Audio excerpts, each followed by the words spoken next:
Rais wa Ukraine Volodymyr Zelensky ameishtumu Urusi kwa kupanga kikao ambacho wanafahamu vyema kuwa hawana nia ya kutekeleza ajenda yake kuu ya kupata amani. Zelensky alikuwa akizungumzia kikao cha kwanza cha ana kwa ana kati ya pande hizo mbili hasimu tangu mwaka 2022. Ujumbe wa Ukraine na ule wa Urusi ambao haujawajumuisha marais wa mataifa hayo mawili wamekutana jijini Istanbul, Uturuki. Kabla ya kuanza kwa mazungumzo, makundi hayo hayakusalimiana kwa mikono.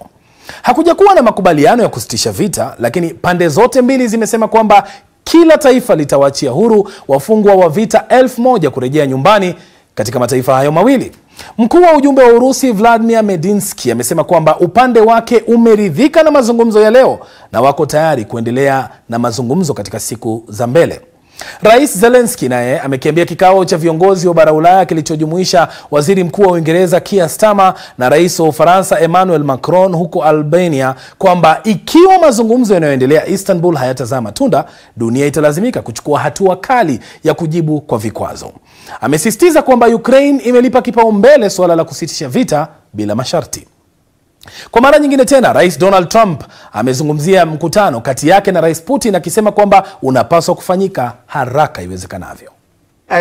Nadhani ni wakati wetu wa kufanya hivyo tu. Nilisema, unajua watu walisema Putin na Zelensky wote walikuwa wanaenda. Na nikasema, ikiwa siendi na uhakika Putin hataenda. Na hakuenda. Na ninaelewa hilo. Lakini tutalifanya. Tunapaswa kulifanya.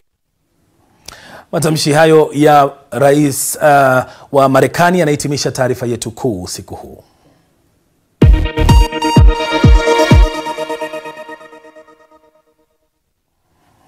Idara ya ulinzi wa raia ya Gaza imesema kwamba jeshi la Israel limesababisha vifo vya zaidi ya watu 100 katika muda ulio chini ya saa 12.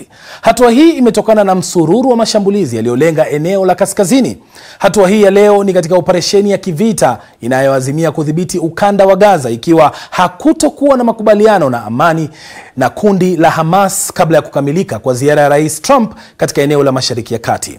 Vyombo vya habari katika eneo hilo vimeripoti kwamba jeshi la Israel lilitekeleza operesheni kubwa ya ardhini, majini na angani alfajiri ya Ijumaa katika mji wa Beit Lahia na kambi ya wakimbizi ya Jabalia. Jeshi la Israel limesema limelenga zaidi ya maeneo 150 yaliyotajwa kuwa makao ya magaidi. Mazungumzo kupitia wapatanishi kuhusu suala la kusitisha vita na kuwaachilia huru mateka kati ya Hamas na Israel bado yanaendelea huko Qatar. Israel imesimamisha uingizaji wa dawa na chakula katika ukanda wa Gaza tangu mwezi Machi. Huyu hapa tena rais wa Marekani Donald Trump akizungumzia hali hiyo ya usalama mapema leo alipokuwa akihitimisha ziara yake Mashariki ya Kati. Tunafuatilia kwa karibu yanayojiri huko Gaza na tutadhibiti hali. Watu wengi wanakabiliwa na njaa. Kuna mambo mengi mabaya yanayoendelea huko.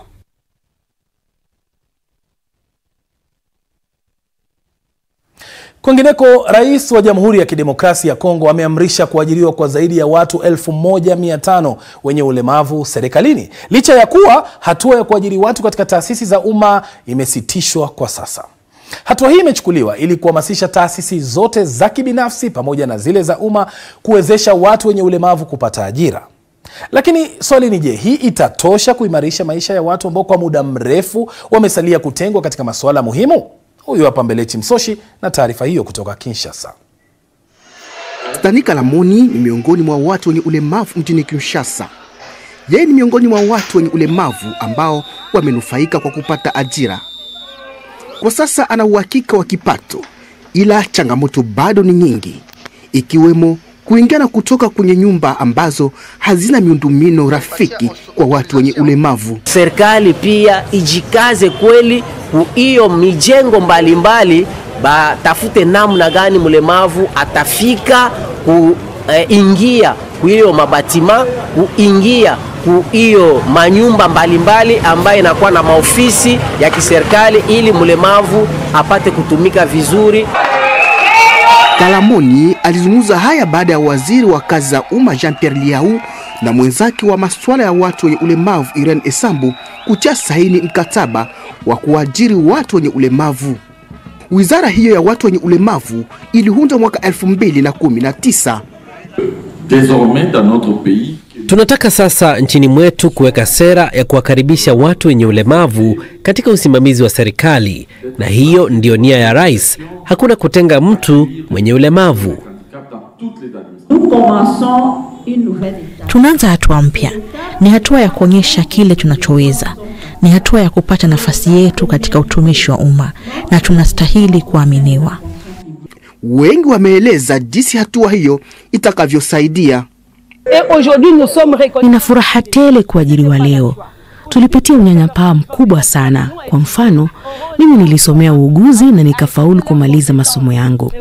Katika hospitali ambapo nilikuwa ninafanya kazi, wale ambao walikuwa wananisimamia walikuwa wanatafuta mtu ambaye atasimamia kitengo cha uzazi na afya ya uzazi. Nikapita mitihani, lakini jibu nililopewa ni kwamba siwezi kupewa nafasi hiyo kwa sababu ya ulemavu wangu. Lakini licha kuajiriwa, bado kuna changamoto nyingi, haswa miundombinu ambayo itawezesha kurahisisha wenye ulemavu kutumika kazi. Mfano, ukiona katika ghorofa nyingi ya ofisi ya wenye ulemavu, majengo haikumbatiane kabisa na maagizo ya kimataifa kuhusu walemavu. Takriban 15% ya raia wote nchini DRC ni watu wenye ulemavu.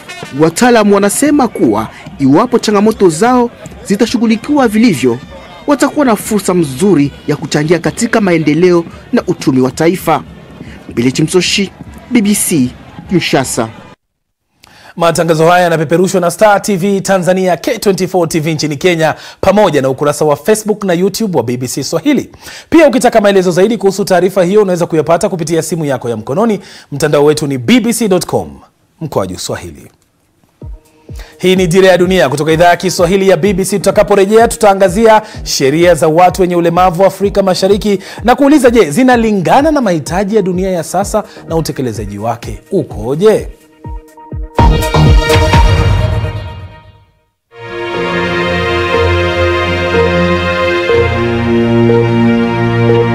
Mimi ni Ron Cliff Odit.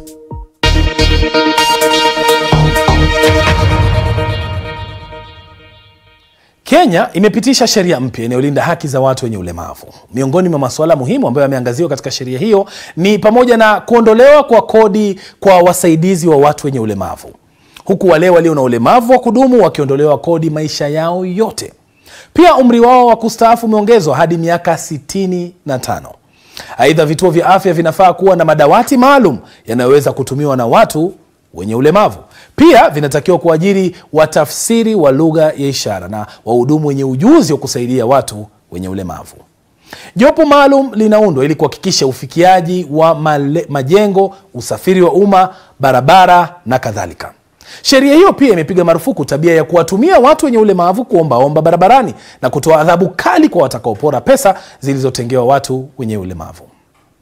Sasa hivi majuzi BBC ilizindua programu mpya ya BBC Future Voices inayowapa fursa watu wenye ulemavu kupata mafunzo ya kuboresha taaluma yao kama wanahabari.